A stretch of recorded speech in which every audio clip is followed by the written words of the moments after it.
Mesías, quiero entrar de frente con el tema, ¿no? ¿Qué podemos esperar del Partido Morado en este nuevo contexto global? ¿Se alinearía un gobierno de Mesías Guevara con los Estados Unidos de Donald Trump? ¿O con el gran imperio con China, con Xi Jinping? Gracias, Javier, por la oportunidad. En primer lugar, fíjate que el Partido Morado, y de manera particular mi persona, consideramos de que tenemos que tener una política exterior multilateral, en la que no podemos nosotros simplemente encauzarnos dentro de lo que significa una política hacia un país, porque en estos momentos está el bloque europeo, la Unión Europea, está el bloque asiático, y también está Estados Unidos, pero no olvidemos que también tenemos a la Comunidad Andina de Naciones. Y por supuesto también hay otros grupos económicos como lo que son Alianza para el Pacífico, por ejemplo, y la propia APEC. Ahora, la Alianza para el Pacífico ha pasado al olvido, ¿no? Sí, con sí. toda la crisis que hubo con México. ¿sí? Entonces todos esos temas nosotros tenemos que verlo. Lo que sí consideramos que es de suma urgencia fortalecer a nuestro equipo diplomático, ¿no? O sea que Torre Tagle tiene que tener una visión estratégica. Fíjate que incluso hay que dejar de poner como si fueran ciertas palabras estigmatizadas, ¿no? Como el tema de la geopolítica. La geopolítica como que se ha perdido en el vocabulario de los políticos y también en la formación de los nuevos cuadros, cuando la geopolítica es algo fundamental. Y por supuesto, dentro de esta dinámica que hoy está existiendo, es una dinámica muy, muy rara, cambios vertiginosos. Hoy son enemigos, mañana son amigos. El caso de Petro con Trump. Claro, han pasado de un extremo a otro, ¿no? Ahora son grandes amigos, sí. Y eso va a tener un impacto también en las elecciones internas de Colombia, donde su principal candidato de Petro es Cepeda, y ahora yo me imagino que eso le irá a subir y le va a sacar roncha a sus adversarios, que eran supuestamente lo que le mandaban mensajes el a Trump contra Petro. Claro, los ha dejado en default, igual que ha pasado con la oposición venezolana, ¿no? Con María Corina Machado, que lo han dejado ahí esperando, ¿no? En el banquillo de los suplentes, pero el partido avanza y no entra a la cancha. Y todo eso, fíjate que es tan rápido esa dinámica que hay temas de que instrumentos, como el caso, por ejemplo, de la tecnología, la parte financiera, la parte comercial, que son temas que también impactan mucho en el tema relacionado de estos movimientos muy dinámicos, donde incluso, fíjate que hay algo que nosotros debemos de mirar más a fondo incluso, que ya no se trata esta política entre gobiernos, entre estados, sino prácticamente entre personas, y eso es más peligroso. Porque es el estilo Trump. Al estilo Trump. O sea que y ese estilo Trump tiene también su reflejo en Europa, en Rusia, en la China. La China más disciplinada en ese sentido, porque ahí es... Claro, ahí manda el partido. Manda el partido. Pero en el otro lado no. Entonces en Europa, por ejemplo, está muy debilitada. Y ojo, y fíjate, y Europa tiene grandes inversiones en el Perú, sobre todo en el sector minero. Por lo tanto, no es poca cosa. Y la colaboración también de Europa, la Unión Europea con Perú, nos han abierto los mercados a través del Tratado de Libre Comercio. Claro. Ahora, te quería hacer una pregunta volviendo a la Cancillería, porque has hecho una mención, y en los últimos tiempos la impresión que tenemos muchos es que la Cancillería ha sido, así como todos los ministerios, pero la Cancillería, que siempre tenía un perfil alto, ha sido bastante manoseada. Entonces, ya hay un tema con las relaciones con algunos países como México. O sea, no tener relaciones... Tú, si fueras presidente, ¿restablecerías relaciones con México? Nosotros, como te digo, debemos restablecer relaciones con todos los países. No podemos estar peleados, porque al final, fíjate que la balanza comercial, que no tampoco lo están midiendo, es fuerte. Con México también tienen que haber grandes inversiones, a través de las cementeras, por ejemplo. Bueno, está Sauder, además, ¿no? Y Sauder, que son mineras y cementeras. Claro. Y por lo tanto, el flujo es bastante grande. Y son temas que no se están midiendo. O sea que Cancillería, y de manera particular el cuerpo diplomático en su conjunto, creo que han perdido esa visión de país y sobre todo la política exterior. Y eso es muy grave. Entonces, esos tres elementos, como te refiero, lo que es el tema tecnológico, el tema financiero y el tema comercial.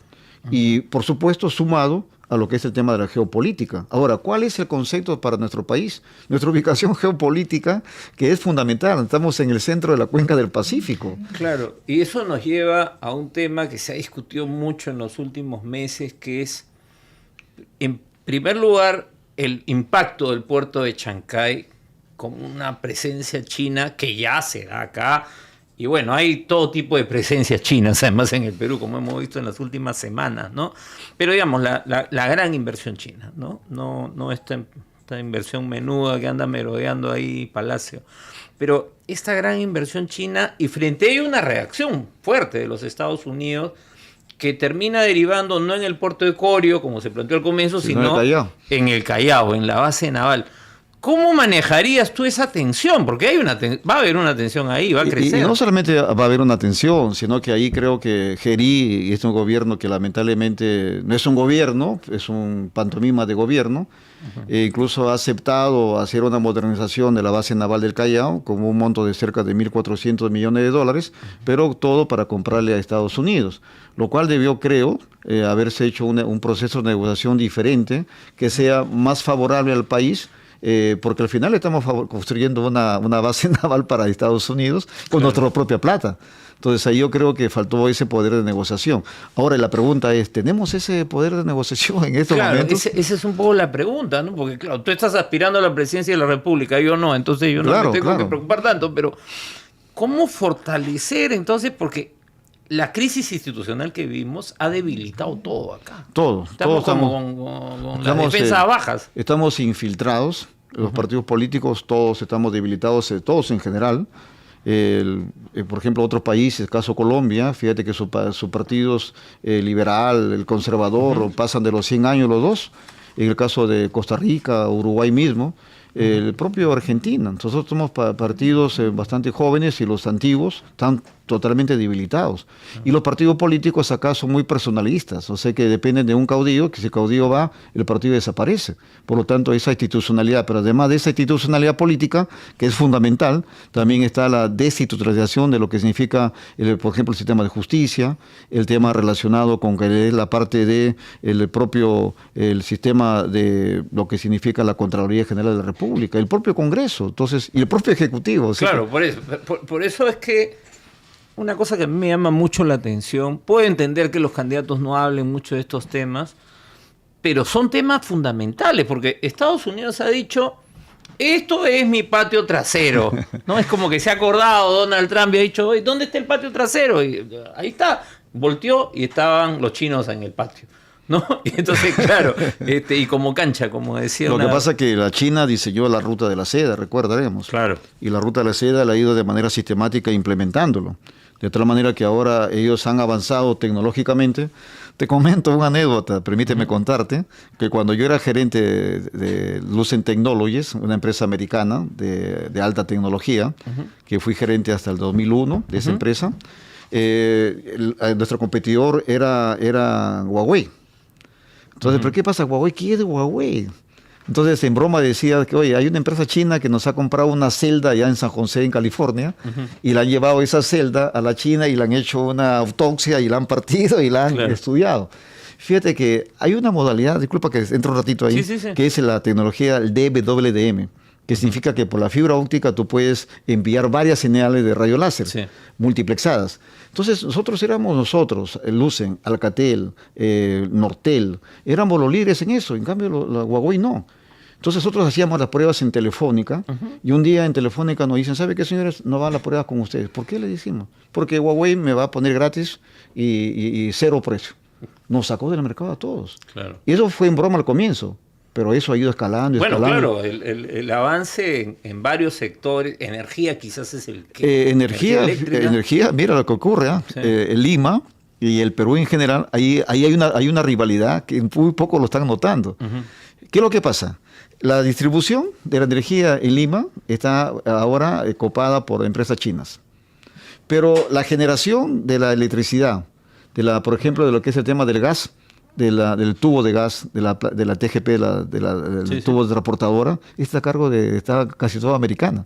Entonces, por un lado, la transportación del hidrocarburo está con empresas americanas y la distribución de la energía eléctrica está con empresas chinas. Como prácticamente el Perú ya se dividió en dos. Claro, eso es bueno, y en minería también. No, en minería también, aunque en minería están europeos también. Claro, ahí están todavía los ingleses, hay los el peso suizos. de las empresas europeas.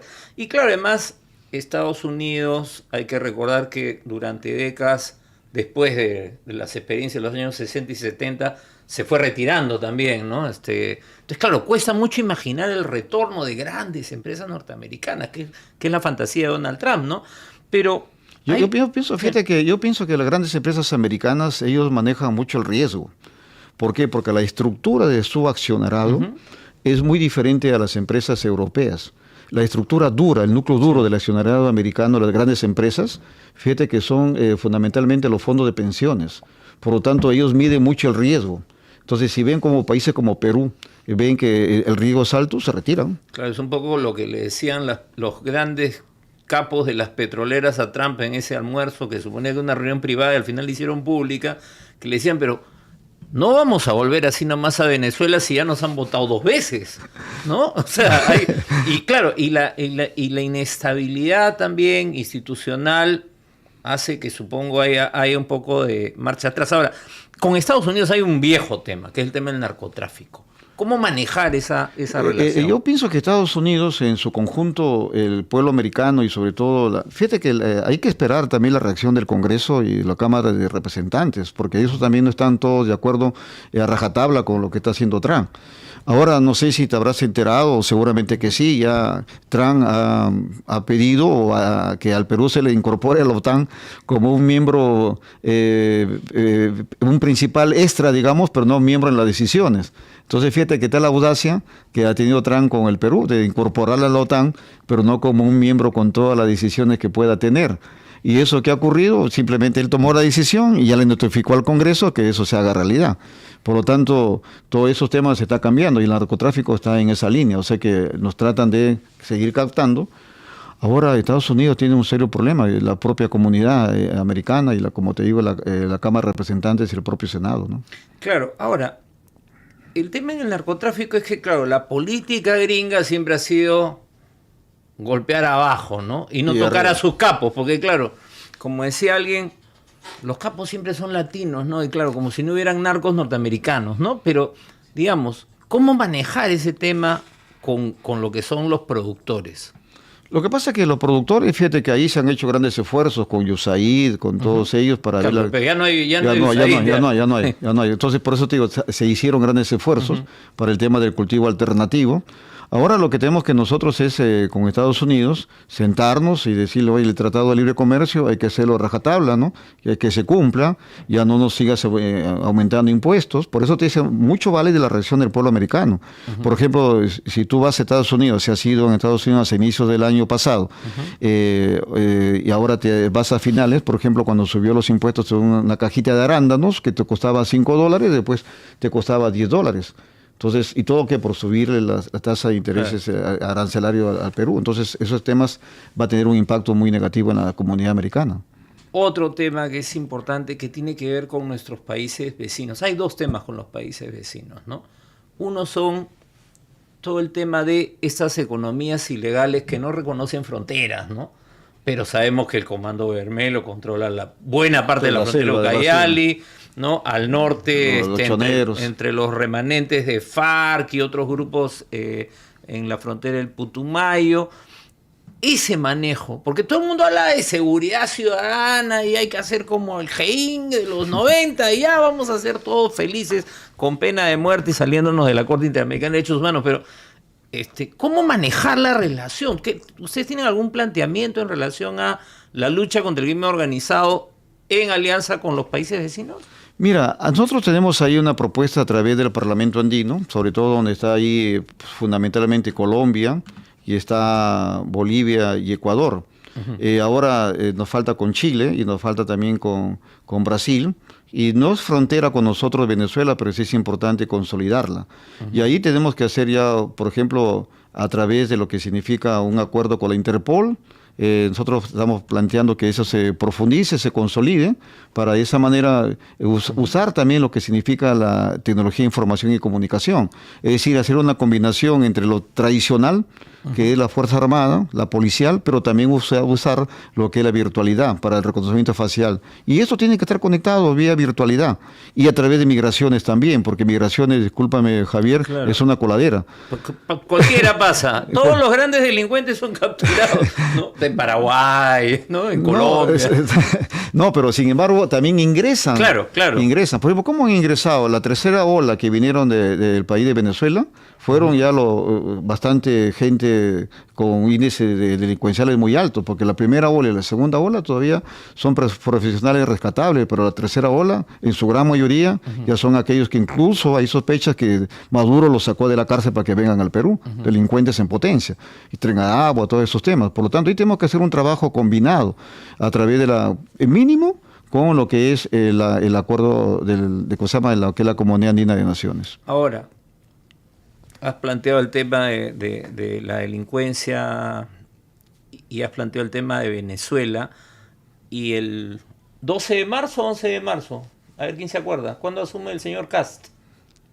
Es en marzo. 12 de marzo me parece que es, o el 10 de marzo, José Antonio Cast asume la presidencia de Chile y él en campaña se paró en la frontera además, ¿no? con el Perú y dijo que invitaba, ¿no? amablemente a todos los migrantes ilegales a que se fueran de Chile, porque si no, él los iba a expulsar. Luego ha habido esta propuesta del corredor humanitario, que a mí siempre me parece un poco delirante, porque ese viaje por tierra es terrible además.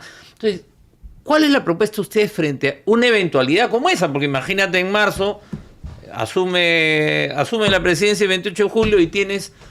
En plena campaña vamos a tener de repente a 50.000 venezolanos en la frontera. ¿Qué haría Mesías Guevara? Yo pienso que ese del corredor humanitario es una desfachatez que como Perú no debemos aceptar. Porque en primer lugar ya hubo cambio en el gobierno, entre comillas, allá en Venezuela. Ahora está cogobernando Estados Unidos con el chavismo y por lo tanto ya es otro escenario. Entonces ahí deberíamos de conversar con ellos para que aquellos que quieran salir o expulsados por las buenas o por las malas deberían irse directamente a su país. ¿Y para qué lo vas a traer a través de un corredor humanitario? Puede ser por, no sé, por barco, por avión, lo que sea, pero no puedes hacer ese corredor. ¿Quién te garantiza que lleguen al Perú y se queden acá en el Perú? Claro. O se queden en Ecuador mismo, o en Colombia. Por lo tanto, es una propuesta muy política. Recuerda que eso lo hizo en plena campaña, ¿no? Claro, y en plena campaña, antes de la de Kass, cuando lo eligieron presidente en campaña municipal, yo me acuerdo que también Boric los mandó a la frontera. ¿No? Y también hubo lo mismo. Claro, y por eso el problema. Ellos se olvidan de que el Perú es un país soberano, ¿no? O sea que, y además, si hacen eso ellos, cometerían un gravísimo error. Podría haber incluso afectación de las relaciones bilaterales que tenemos ahora, creo, bastante consolidadas con Chile, desde el punto de vista comercial. Es uno de los países vecinos con el que mejor nos llevamos. Por ¿no? eso, entonces sería una torpeza que eso haga Kass cuando en estos momentos todo lo que ha pasado, todo el trauma de la guerra del Pacífico, sin embargo, eso ya ha ido disminuyendo. Y después de muchos años, y volver a eso significaría poner en riesgo esa buena relación que hay con Chile, ¿no? Ahora, ¿quién sería tu canciller? Mira, nosotros dentro del partido tenemos varias personalidades que han sido... Tienen a un experto en temas globales que es el expresidente Sagasti, ¿no? Pero No, ese es pero Francisco es espectacular y siempre conversamos sobre estos temas. Pero además de Francisco hay otras personalidades que han pertenecido al cuerpo diplomático, ¿no? O sea que el mismo Augusto Tomberry, que ha sido... Está de candidato. Está de candidato y él ha sido un embajador. También Arturo Jarama no está de candidato, pero también ha pertenecido al cuerpo diplomático. Tenemos esa vocación, o sea que nosotros... Porque tiene que ser un diplomático... De carrera. No podemos volver a tener a alguien como Javier González Olache de canciller, ¿no? Fíjate que... No sé, ¿cuál es tu opinión? No, sobre es que se confunde al culto con el diplomático, ¿no? Y hay una frase que decía un viejo amigo mayor que decía, Mesías, la diplomacia es para lo diplomático, la diplomacia no es para los chanchos, así muy crudo era este amigo. Entonces al final tenía razón, ¿no? ¿Le está diciendo chancho a mi tocayo? No, en general, no sé, que no hablamos por Javier, porque Javier, por más que discrepemos con él, es una persona que tiene bastante cultura, ¿no? Ahora, otro tema que te quería plantear, porque es un tema también que hay que trabajarlo. Yo siento que está muy descuidado en el Perú, que es todo lo que tiene que ver con sociedad y la información. Claro. Porque eso también tiene que ver con el desarrollo tecnológico. Y claro, cuando uno ve la barbaridad que han hecho con nuestras universidades en este último congreso, todo este retroceso, eso plantea pues una, o sea, la tecnología en general y la formación científica en el país siempre han ido en la cola, digamos, ¿no? Y ahora peor todavía, creo, ¿no? Entonces, ¿ahí qué propuestas tienes? Mira, nosotros en lo personal, disculpa que No, diga pues mi tú experiencia. eres un experto en esa materia, además. Sí, sí, bueno, sí, más o menos, ¿no? Porque yo soy ingeniero electrónico, como te dije, vengo de las empresas tecnológicas. Sí. Fíjate que en el año 2017, en el Acuerdo Nacional, impulsamos lo que es la política de Estado 35, que tiene que ver precisamente con lo que a ti te está preocupando y a todos los peruanos, por supuesto, que es la sociedad de la información y del conocimiento, donde se establecía todos los lineamientos para poder de esa manera consolidar lo que es la sociedad del conocimiento y de la información en nuestro país. Pero además de eso, en mi caso, impulsé la ley de banda ancha para que llegue la Internet a todos los rincones del Perú, pero también impulsé lo que es la ley de competencia de telefonía móvil para que la telefonía ingrese a todos los rincones del Perú y la telesalud también. ¿Por qué te digo eso? Porque eso es la conectividad fundamental para poder llegar al Internet y democratizar el acceso al conocimiento en las escuelas públicas, en las comisarías también y lo que son los establecimientos de salud. Eso ya existe, Javier. Claro, lo que falta formas de cooperación con algunos países Sí. que están más avanzados en esta materia. Existe una buena, por ejemplo, ¿qué existe en el Perú en estos momentos? Mira, hay dos instituciones que no están siendo bien manejadas. ¿Ya? Uno que es la Secretaría de Gobierno Digital, que pertenece a la presidencia del Consejo La de Ministros, PCM.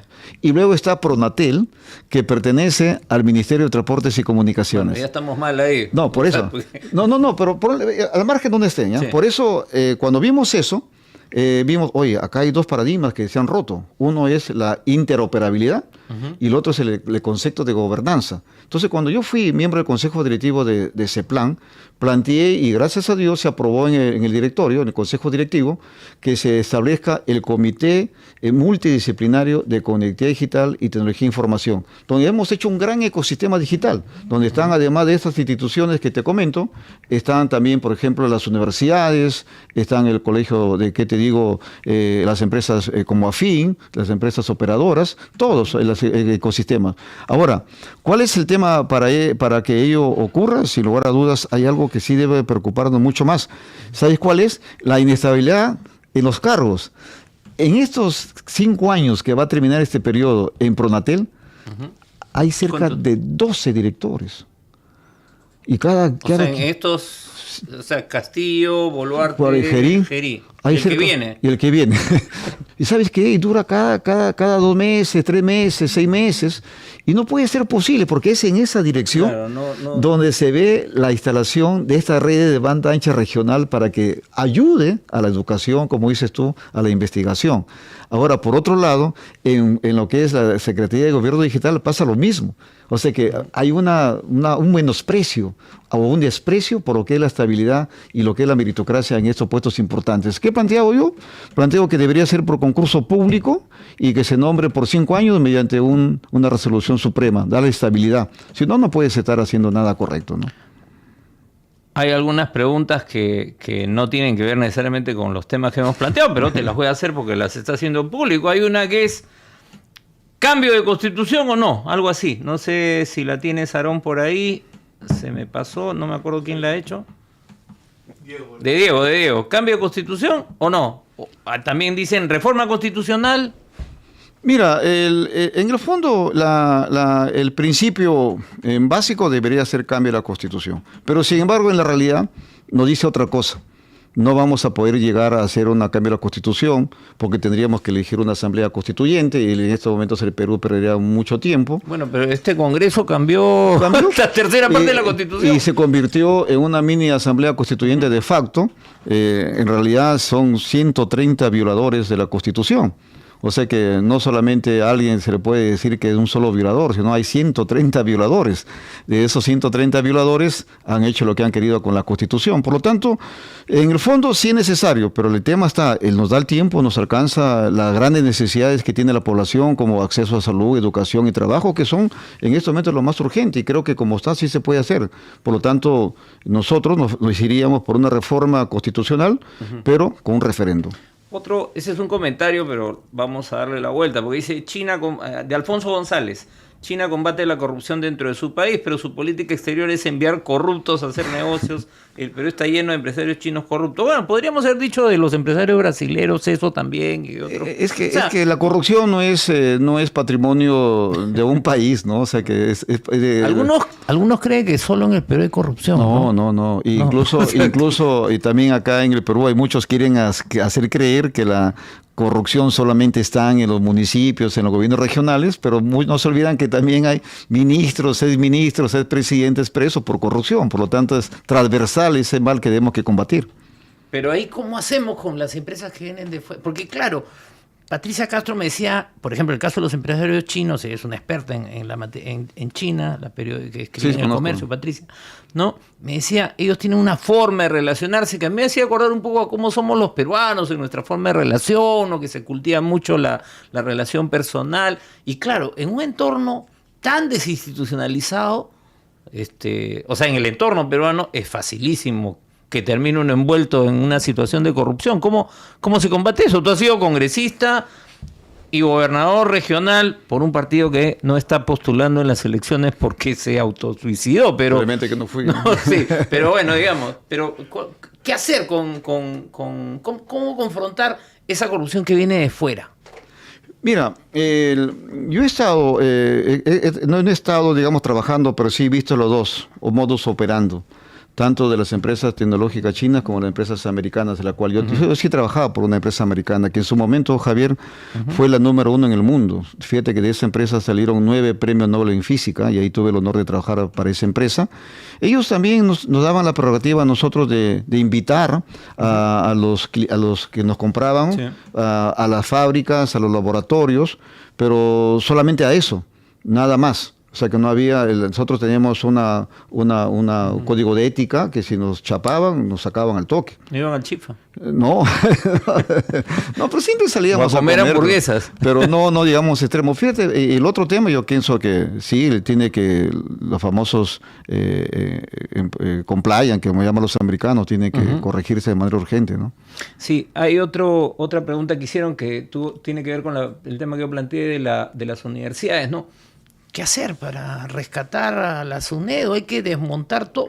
En general, no sé, el que gane tiene que desmontar y va a tener ahí a varios de los que han montado todo este aparato estatal que han capturado, ¿no? ¿Cómo? Y eso es el primer gran reto compartido, diría yo, entre los partidos políticos que queremos hacer una política decente, una política diferente, con la propia sociedad. ¿Cuál es el desafío de nosotros? Dar a conocer nuestras propuestas, que el pueblo nos conozca, que el pueblo nos escuche, y también que el pueblo también nos escuche y luego tome una decisión, no votando por lo que actualmente están en el Congreso de la República, porque son ellos los que han roto la institucionalidad, son aquellos que han apoyado la criminalidad, son aquellos que han apoyado el mercantilismo duro y puro, que ahora todos somos viendo por todo lado. Por ejemplo, qué pasa con salud, qué pasa con educación, lo que tú acabas de las universidades. Fíjate que, no voy a decir el número de universidad, pero tú ya te imaginas cuál es. Mira el gran daño que hace. Uno dice, mira, saca tantas maestrías, magíster, saca tantos doctorados. Entonces imagínate que tú, Javier, que estás en una universidad X, te cuesta hacer tu licenciatura, haces tu maestría, pero la maestría no es tan fácil, hay que pasar tiempo. Pero luego no la saca la maestría, pero es egresado. Pero luego viene otro pata con la maestría. Entonces tú vas a un concurso público, te ganó. Claro. Ya te ganó, pero mira, no solamente es que estás estafando al estudiante, sino que estás infiltrando dentro de la gestión pública la mediocridad. Entonces, eso es un daño terrible, que ya sabes quién lo está haciendo, ¿no? Muy bien, me decía, se nos ha pasado el tiempo, te quiero dar las gracias por la conversación, por estar dispuesto a hablar de algunos temas que a algunos candidatos no les interesa, pero que son fundamentales, que es nuestro rol en el mundo. ¿Tú también prometerías que el Perú se va a convertir en una potencia mundial o vamos a ser como Qatar, ¿no? Leí que el señor López Aliaga dijo que íbamos a ser como Qatar, no sé por qué como Qatar, ¿no? A las mujeres no creo que les guste eso, pero ¿Qué le prometes tú No, a este rol del Perú? El Partido Morado y mi persona lo comprometemos a hacer un trabajo dedicado, profesional y sobre todo eficaz y transparente, ¿no? Eso es lo que buscamos hacer y los resultados tienen que ser positivos, por ejemplo, mejorar la salud, mejorar la educación, el transporte público y también generar empleo y estimular política para que haya inversión pública y privada con transparencia. Eso es lo que quiere el pueblo en estos momentos y queremos todos los peruanos, porque fíjate, no puede ser posible que tú y yo paguemos nuestros impuestos, por ejemplo, y sin embargo nuestros seguros que estamos en el salud, cuando querramos una cita o en CIS, no nos den y tenemos que ir al privado. Entonces al final dice, ¿por qué? Yo tengo mis hijas en la universidad privada, cuando yo por los impuestos que pago debería ir a una universidad pública. Entonces, pero eso no puede ser posible, igual pasa en un colegio estatal, ¿no? Por lo tanto, eso debemos trabajar y eso ofrece el Partido Morado, mejorar las condiciones de vida de todos los peruanos y peruanas. Muy bien, Mesías, muchísimas gracias. No, gracias a ti por la gentileza. Seguramente que vas a estar con mucha chamba, debes estar con mucha chamba ahora, sí, así no, que pero igual, pues, venir acá siempre es un honor. Ha sido un gusto conversar contigo. Gracias. Hasta luego, Mesías.